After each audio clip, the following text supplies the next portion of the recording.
माधवाय नमो नमः। केशवा श्यामलांगं सुन्दरं पीताम्बरधरं हरिं वनमाली विभूषितं वन्दे वृन्दावनप्रियम्।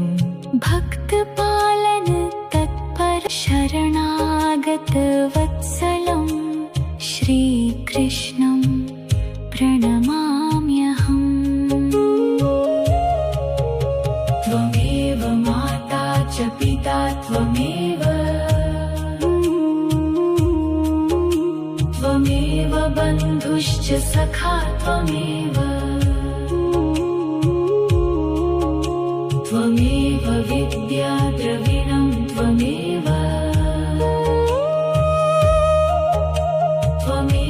सर्वं मम देव देव।